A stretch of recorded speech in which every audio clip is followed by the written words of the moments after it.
Hello dear student, कैसे हैं? तो आज हम लोग करने वाले हैं class 12th maths vector algebra का एक्सरसाइज 10.2 क्वेश्चन नंबर 14 है हमारे सामने। देखिए क्या गिवन है।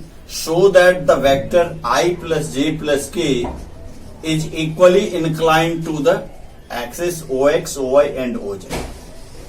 हमें ये प्रूव करना है कि ये वेक्टर जो है आई प्लस जे प्लस के ये तीनों एक्सिस के साथ इक्वली इंक्लाइंड है। तो इसको हम कैसे प्रूव करेंगे? सपोज कीजिए जो वेक्टर गिवन है उस वेक्टर को हम ए ले लेते हैं। A is I plus J plus K, J plus के। ओके, तो इसका हम डायरेक्शन कोसाइन फाइंड आउट कर रहे हैं। क्या फाइंड कर रहे हैं? Direction cosine.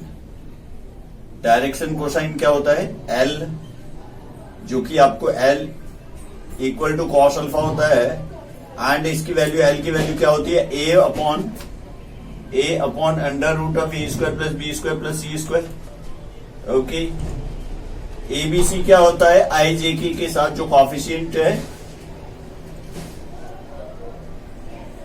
तो उसे हम एबीसी लेते हैं, यानी कॉस अल्फा की वैल्यूज कितना हो गया? Cos alpha equal to 1 upon under root of 1 square plus 1 square plus 1 square. It means this is 1 upon root 3। Similarly cos beta क्या हो जाएगा? जो कि वाई एक्सिस के साथ एंगल बनाती है। Cos beta equal to B upon under root of A square plus B square plus C square. Okay, तो this is also B is 1, तो ये भी आ जाएगा आपका 1 by root 3, and cos beta this is c upon under root of a square b square c square, and this is also same, क्योंकि इसका c का भी कॉफिशिएंट आपका जो है c की वैल्यू 1 है, k की कॉफिशिएंट तो ये भी आपका 1 बाय रूट 3। तो आपने देखा cos alpha equal to cos beta, cos alpha equal to cos beta equal to cos gamma. तीनों की वैल्यू सेम आ गई, therefore alpha equal to beta equal to gamma, alpha equal to beta equal to gamma. और यही तो होता है, alpha angle बनता है एक्स एक्सिस के साथ, beta is the angle make with Y axis, and gamma is the angle with Z axis. Hence proved, hence proved. Okay, question number 15 है हमारे सामने। So that the position vector of a point R, कोई point R का position vector हमें find out करना है, which divides the line joining the 2 points P and Q. P and Q को divide कर रहा है। पी का पोजीशन वेक्टर आपको गिवन है दिस वन, एंड क्यू की पोजीशन वेक्टर ये गिवन है, रेस्पेक्टिवली इन द रेशियो 2:1, यानी 2:1 रेशियो वाली क्वेश्चन है। इंटरनली एक्सटर्नली फाइंड आउट करना है, यानी हमें सेक्शन फॉर्मूला का यूज करना है। और सेक्शन फॉर्मूला से जिस तरह से आप पहले कोऑर्डिनेट फाइंड आउट करते थे 10th क्लास में 11th क्लास में, उस तरह से ही आप यहाँ पर भी ये वेक्टर है तो इसको हम वेक्टोरिकली, आपने देखा होगा फॉर्मूला देखा होगा। सपोज करो first vector is a, this vector is a, this is I plus 2j minus के। ऐसा कोई वेक्टर है जो कि आपके P पॉइंट का पोजीशन वेक्टर है, OP है। ये OP को हमने A ले लिया, and OQ is another vector, this is vector, इसको हम B ले लेते हैं, like minus I plus J and plus के, एंड रेशियो गिवन है आपका 2:1।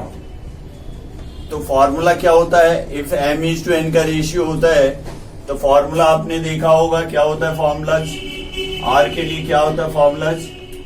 इफ रेशियो जो भी है हमारा, अगर m:n रहता है तो क्या होता है? mb plus na upon m plus n। Okay, कब होता है ये? इंटरनली के केसेस में। इंटरनली में प्लस लेते हैं, एक्सटर्नली में बीच में माइनस का साइन ले लो। तो आर की वैल्यूज क्या आ जाएगी देख लीजिए। MB यानी 2:1 है आपका रेशियो, तो M इंटू बी यानी 2 इंटू माइनस आई प्लस जे प्लस के plus NA. N is 1 into this. Same thing, I plus 2j minus k and by m plus n means 2 plus 1. कितना हो गया वैल्यूज? माइनस 2i प्लस आई से minus I, okay, and 2j plus 2j is 4j and 2k and minus k is 3k by 3, okay. तो ये आ जाएगा आपको, ये किसके लिए है? इंटरनली फर्स्ट पार्ट आप कर रहे हैं, फर्स्ट पार्ट में ये आ गया। यानी इसको आप ऐसे भी लिख सकते हैं, -1/3 i डिवाइडिंग सेपरेटली करके, -1/3 i plus 4/3 j and plus 3/3 means 1 and k, okay. तो आप ऐसे भी आंसर लिख सकते हैं सेपरेटली, या इस तरह के भी लिख करके आप छोड़ दोगे, this is also correct, okay, but cap लगेगा। एंड सेकेंड पार्ट में है आपका एक्सटर्नली। एक्सटर्नली के लिए क्या लेते हैं? एक्सटर्नली के लिए माइनस का साइन ले लेते हैं, इसमें r इक्वल टू ले लेते हैं आप mb minus na upon m minus n, यानी आपकी वैल्यूज आ जाएगी mb सेम रहेगा, बीच में माइनस का साइन आ जाएगा, यानी same 2 times of minus I plus J plus के, एंड यहां पे माइनस का साइन आ जाएगा i प्लस 2j माइनस के, i plus 2j and minus के डिवाइड बाई 2 माइनस 1, ओके। तो आंसर क्या आ जाएगा देख लीजिए, -2i and minus I, it's a -3i 2j and -2j, jj will be cancel, 2k and minus plus k, यानी 1k इधर से आ गया, 2k इधर है आपका, 3k रह गया, 3k, ओके। क्वेश्चन नंबर 16 है हमारे सामने, देखिए क्या गिवन है, find the position vector of the mid point of the vector joining the points p and q। p and q given है और हमें पोजीशन वेक्टर निकालनी है किसका? इसके मिड पॉइंट का। p का कोऑर्डिनेट गिवन है, तो इट मींस ये जो पोजीशन होता है ये ओरिजिन से होता है, यानी OP हो गया। OP को हम फिर से A ले लेते हैं, दिस इज एक वेक्टर A की कोऑर्डिनेट हो गई, अब A की वेक्टर्स के फॉर्म में हो गया 2i plus 3j and plus 4k and B is, this is Q, तो OQ origin to Q, OQ equal to B and B की हो गई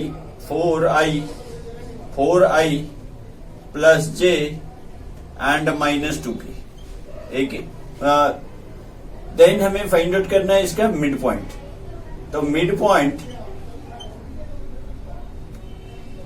point position vector PV, position vector of mid point equal to क्या हो जाएगा, a plus b/2,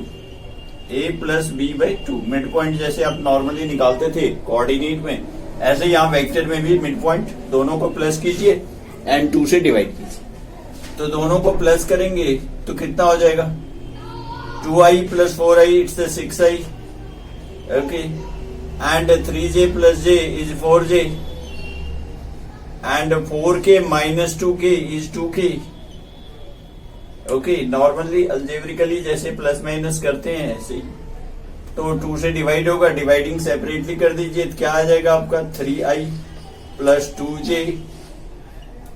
and plus k, okay. This is your answers, okay.